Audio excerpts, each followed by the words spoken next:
예, 정부 시행령에 대해 국회가 수정을 요구할 수 있도록 한 국회법 개정안을 둘러싼 정치권의 갈등이 당과 청와대를 넘어 청와대와 국회의 대결로까지 번지는 모양새입니다. 박근혜 대통령이 사실상 거부권을 행사하겠다는 뜻을 시사하면서 야당은 물론 새누리당 원내 지도부와도 충돌이 불가피해졌습니다. 정군기 교수, 이용화 정치평론가 모시고 자세한 얘기 나눠보도록 하겠습니다. 어서 오십시오. 네, 안녕하세요. 예. 자, 박 대통령 어제 수석비서관 회의에서 국회법 수정안에 대해서 일가를 정말 했습니다. 네. 받아들일 수 없다. 한마디로 뭐 사실상 거부권을 행사하겠다. 이렇게 저희들이 이제 해석이 되고 있는데 뭐 시점의 문제다 이런 이야기도 있습니다. 어제 상황 어떻게 보셨어요? 예, 뭐 전혀 많은 분들이 예상을 못한, 저도 뭐 예상을 못했는데 대통령의 입장이 단호했죠.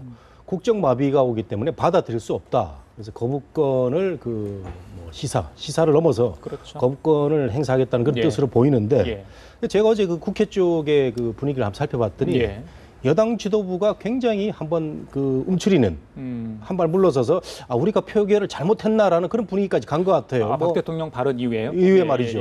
그런 걸 보면은 뭔가 여당 내부에서도 그 청와대와 교감 속에서 국회법 개정안이 조금 문제가 있었지 않느냐 그런 움직임 속에서 지금 계속 진행되는 것 같은데 어쨌든 굉장히 어려운 상황이죠. 청와대와 여당의 문제도 그렇지만 야당도 여당하고 합의해가지고 마련한 법에 대해서 대통령이 저렇게 바로 반박을 하니까 야당도 이제 시행령 전부 들고 나와가지고 다 고치겠다는 일촉즉발인데 정말 지켜보기에도 어려운 상황인 것 같아요. 자, 본회의에서 211명이 찬성표를 던지지 않았습니까? 상임위에서 과연 충분히 논의됐는가 이런 지적도 있던데 방금 말씀하신 것처럼 정말 여당도 놀랐지만 야당도 이렇게 박근혜 대통령이 세게 나올 줄 몰랐다 이런 좀 분위기인 것 같아요. 어떻게 보세요? 그러니까 이 실질적으로 내용적으로 보면은 이제 여권 내 투쟁, 권력 갈등, 청와대하고 여당 지도부하고요. 이런 부분들이 표출된 것으로 보이지만 또 외부적으로는 대통령과 국회하고의 대립으로 가는 성향이 나타나는 거예요. 지금 말씀하신 대로 절대 다수가 찬성을 해서 이것을 법률로 제정을 해서 행정부에 넘기는 문제에 대해서 대통령이 거부권을 행사하겠다 그러니까 상당히 이 문제가 복잡하게 번질 것 같은데요. 결국은 여권 내 권력 지형이 앞으로 어떻게 변화될 것이냐라는 문제. 또 이 문제에 관련해서 야당이 또 상당히 강력하게 반발할 것이기 때문에 이 오래간만에 유승민, 이종걸 두 원내대표가 합의해서 이 국회가 안정을 찾아가면서 정치가 노릇을 하는데 이 문제가 다시 대통령의 거부권 행사 시사 문제로 굉장히 정치가 불안정하면서 정쟁과 대립과 갈등의 국면으로 갈 것 같다. 그런 우려가 드네요. 그래요. 자, 시행령 수정 논란으로 전국 요동치고 있습니다. 자, 어제 저는 박 대통령의 발언 중에 이 대목이 좀 주목이 되더라고요. 과거 이혼 소지가 있다는 이유로 국회법 개정이 이루어지지 않은 전례가 있다. 이야기는 거부권 행사까지 가기 전에 국회에서 뭔가를 좀 해주길 바란다. 이런 뉘앙스로 해석될 수도 있다고 보는데 어떻게 보세요? 그렇죠. 과거에도 문제가 있었기 때문에 이게 개정이 이루어지지 않았는데 이번에 공무원 연금법 개정하면서 갑자기 느닷없이 서청원 전 대표 말대로 최고위원 말대로 느닷없이 갑자기 국회법 개정안이 혹처럼 끼어가지고 통과된 거 아니겠습니까? 그런 데 대해서 박근혜 대통령이 이거 이해할 수 없다 이런 표현인 것 같은데 오늘 아침 언론을 보면요. 당일날 수석 부대표하고 소위에서 심야에 새벽 2시까지 한 발언록이 속기록이 나와 있습니다. 이렇게 보면은 여야 수석 부대표들이 좀 서둘렀다는 느낌이 없잖아 있어요. 그리고 김도부 의원이라든가 소위에 참여한 의원들이 위헌 소지가 있기 때문에 굉장히 조심스럽다고 의견을 냈는데 야당 의원도 마찬가지고 수석 부대표들이 공무원 연금법 개정안도 쫓기고 이런 과정에서 제가 보기에는 조금은 시간에 쫓겨가지고 충분한 검토가 안 됐군요. 안 된 측면이 없지 않나라는 추측을 해봅니다. 자세한 상황은 국회 더 잘 알겠지만 말이죠. 자, 유영남 평론가님, 만약에 거부권을 행사한다면 대통령의 거부권이 관철될 수 있는 것인지 그 부분도 좀 궁금하거든요. 그럼 이제 국회에 다시 원안이 들어가서 재심의를 하게 되고 그래서 3분의 2의 의결이 되면은 원래 안대로 가는 거고 만약에 그것이 부결되면 국회법 개정안은 사실상 유명무실해지는 상황으로 가게 되는 건데요. 근데 이제 대통령이 국정 마비시키는 거라고 얘기를 했잖아요. 근데 저는 구체적으로 어떤 사례를 들어서 이 국회법 개정안이 국정을 마비시킬 정도인가라는 생각이 들어요. 지금 언뜻 드는 생각이 세월호 특별법 관련해서 이제 조사 일과장이 이제 민간인으로 해야 된다. 그래서 세월호 특별법의 모법에 맞지 않기 때문에 바꿔야 된다. 아마 이것이 야당에서 나온 시초가 됐던 것인데 그건 이 문제가 그렇게 국정을 마비시킬 문제야. 원래 법의 취지를 보면 국회에서 제정한 법률, 입법권을 갖고 있는 제정한 법률이 거의 이제 그 시행령, 정부에서 실행하는 거 아니겠습니까? 어떻게 보면은 세부 규칙이라고 우리가 또 판단할 수 있는 건데 그런 시행령의 시행이 본취지에 맞지 않으면 당연히 국회에서 그것을 다시 해라, 다시 맞게 하라. 이런 것은 당연히 의회 민주주의 국가에서 또 입법권을 갖고 있는 국회의 당연한 권능인데 여태까지 통보만 해왔거든요. 통보만 해왔는데 이제는 수정 요구한다. 이걸 바뀐 거예요. 뭐 갑자기 생긴 것도 아니고. 근데 그런 부분이 어떻게 국정마비가 되는지 결국은 이것은 이제 박 대통령이 이 야당보다도 여당의 김무성, 유승민 호가 상당히 정치적으로 부각되고 위상이 높아지는 부분에 대해서 상당히 권력적인 이게 대통령 권력에 대한 도전 아니냐 이렇게 좀 권력적 측면에서만 보기 때문에 이것이 자칫 잘못하면 청와대와 여당 지도부 간의 권력 투쟁 싸움으로 아마 여권 내에서 여러 군데에서 각계 전투 속에서 여러 군데서 벌어지지 않을까 뭐 그런 생각이 듭니다. 그러다 보니까 협상을 주도했던 유승민 새누리당 원내대표가 입지가 좀 좁아졌습니다. 자, 김무성 대표는 박근혜 대통령의 뜻에 좀 따라야 되지 않냐 이런 뉘앙스의 좀 이야기를 한 것 같은데 두 사람의 입장 좀 상반되죠? 저는 연금법 그 개정안 통과될 때요. 그 국회법 개정안이 왜 같이 통과됐느냐. 정말 저는 유승민 원내대표가 그 개혁성이라든가 진정성은 제가 뭐 참 좋아합니다만은 이번 협상 과정에서 좀 쉽게 생각하지 않았나. 뭐 큰 것을 이루기 위해서 뭐 야당이 요구하고 있는 국회법 개정안에 대해서 충분한 심사숙고가 없었던 것 같아요. 유승민 대표도 그렇고 부대표도 그렇고. 이렇게 해서 쉽게 넘어가다 보니까 최고위에서도 사실은 충분히 의결을 거치지 못한 그런 과정이었던 것 같습니다. 그래서 충분히 최고위원들이 대답할 시간도 없이 통과가 된 상황인데 뭐 정부 얘기가 맞고 또 청와대 얘기가 워낙 그 여론을 타고 있는 모습이 그 없잖아 있어요. 그러다 보니까 김무성 대표도 어제 약간은 그 모습에 변화를 보이는 것 같죠. 뭐 대통령하고 과거에 좋을 게 없으니까 대통령 얘기가 충분히 검토를 거쳐 나온 것이다라는 얘기가 있고 유승민 원내대표도 입장을 강제성이 없다는 원론적인 얘기를 하면서도 앞으로 뭐 여러 가지 그 책임질 거다 뭐 이런 아주 그 별 그 반응을 안 보이고 있습니다. 이런 걸 보면은 대통령의 어제 발언은 충분히 진정성에 나온 게 여론을 좀 탔다 이렇게 보고 싶습니다. 왜냐하면은 대통령이 지금 이제 한 2년 반 정도 남았는데 일을 하고 싶은데 국회에서 안 도와준다는 이런 그 대통령 생각도 있고 여론도 있지 않습니까? 그래서 그 사실은 어제 그제 강제성 부분에 대해서 국회에 대해서 한 번 더 그 질문을 던졌어요. 맞습니다. 이거 강제성 있느냐 없느냐 그랬는데 여당은 강제성이 없다는 쪽으로 해석을 했고 야당은 강제성 있는 거다 하고 대통령을 많이 신기를 건드렸습니다. 예를 들면은 그 이종걸 원내대표가 대통령이 헌법 공부 안 하냐 이런 얘기도 했고 그다음에 시행령 이번에 다 손볼 거다 해가지고 약간은 청와대를 자극한 측면이 있거든요. 그런 등등의 그 분위기 속에서 대통령의 그 발언이 생각보다는 강하게 나온 게 아닌가 이런 생각이 드네요. 그래요. 오늘 이제 최고위원회에서 서청원 최고가 당 지도부가 순진했다. 오늘부터 당내 양상 바뀔 것이다.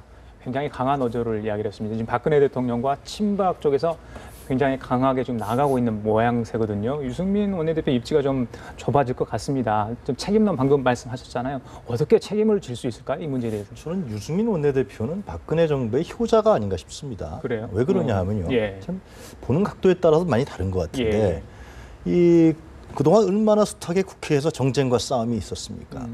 야당은 반대를 해왔고 여당은 청와대의 거수기라고 야당한테 반발을 하면서 서로 간에 합의도 못하면서 국회가 정상화되는 일이 상당히 쉽지 않았었단 말이죠. 그런데 유승민 원내대표는 나름대로의 상대적 독립성을 가지면서 의회 민주주의자로서 협상과 타협 그리고 합의를 통해서 나름대로 성과를 자꾸만 만들어내면서 이 국회가 정상화되고 정치가 안정화되는데 일조를 하고 있는 사람이란 말이죠. 그렇다면 박근혜 대통령 입장에서 봤을 때는 불러서 밥이라도 먹이면서 등도 두드려주면서 너 너무 잘한다 당시에는. 전에 비서실장 아니었어요? 그러면 나는 이제 국내 정쟁에는 끼어들지 않고 당신네들이 알아서 하고 나는 외교와 안보와 통일, 경제 살리는 데 주력하겠다. 이것이 저는 상식적이고 정상적인 것 같은데 이번 사건이라든가 전번에 국민연금 문제, 국민연금을 또 세금 폭탄이라고 청와대에서 이번 부분에 대해서 이 국회법 개정안 부분에 대해서 통보했던 것을 수정 요구했던 거에 대해서 이 국정 마비가 온다 그러고 그러니까 이 유승민 원내대표 같은 경우는 상당히 저는 이번에 어떻게 보면은 희생양이 될 가능성도 있다. 이것은 결국은 이 국회하고의 대통령 권력 싸움, 이 문제에 대해서 여당 의원들이 211명이 찬성하지 않았습니까? 의청도 했었어요. 그리고 그 전에 이제 최고위원회, 저도 언론을 봤는데 최고위원회에서 잘했다 그랬어요. 유승민 원내대표한테. 야, 진짜 잘했다. 왜냐하면 공무원 연금 개혁안이 빨리 통과돼야지만 국정이 정상화되는 거거든요. 그런데도 불구하고 이제는 청와대에서 한마디 하고 대통령이 한마디 하니까 이 여당 의원들이 다 꼬리를 내리고요. 김무성 대표도 그냥 마치 없던 일 같이 하여튼 대통령이 잘 검토했을 것이다 이렇게 해버리고 그러니까 실제로 자기 입장을 갖고 신념을 갖고서 의회주의자로서 나름대로 역할을 했던 유승민 원내대표가 상당히 희생양이 될 가능성이 크다. 이런 부분들은 여당이 기존에 보였던 어떤 관제 집권 여당적 성격, 청와대의 거수기적 성격, 대통령이 한마디 하니까 그리고 청와대에서 뭐라 그러니까 실제로 국회의원으로서 갖고 있는 자존심, 또 권능, 기능 다들 다 투표한 거 아닙니까? 다 투표했어요. 귀중한 한 표를 했어요. 입법권자로서 이제 와서는 그것은 그냥 가만히 있고 말이죠. 이것이 다시 돌아오면 굉장히 큰 부담이 돼서 혹시나 권부에 찍히는 것이 아니냐. 그러한 어떤 생각을 갖는 것이 아니냐. 이 국회로서의 권력이 대통령으로서의 강한 권력에 밀리면서 상당히 이상한 현상으로 가고 있다. 여건이.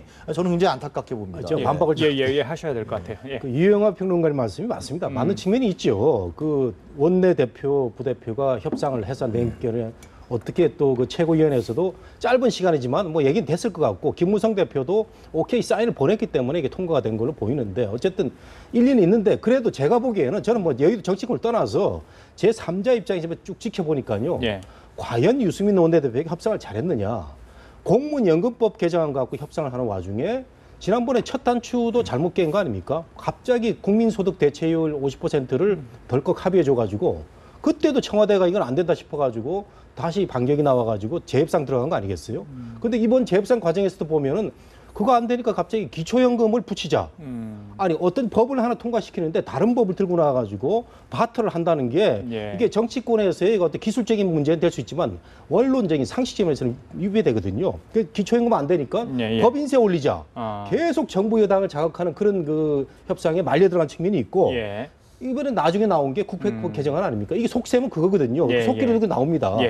그 세월호 특별히 그 과장, 공무원 안 되고 민간인 해야 되니까 요 시행령 고쳐야 되니까 국회법 개정 들고 나온 겁니다. 이걸 너무 쉽게 생각한 측면이 있다. 저는 이렇게 봅니다. 저는 그 야당을 바라볼 때 야당을 적이라고 생각하면 안 돼요. 물론이죠. 그렇지 않습니까? 그렇죠. 야당이 갖고 있는 안, 야당이 내세우는 안은 이 사회에서의 갈등과 어떤 대립적 부분을 포함하고 있는 안입니다. 그것을 국회에 끌어들여서 그것을 합의하고 타협하고 양보하고 협상을 통해서 하나의 안을 만드는 것이 바로 국회의원들이 해야 될 일이고 물론이죠. 그리고 정치인들이 해야 될 일이라는 겁니다.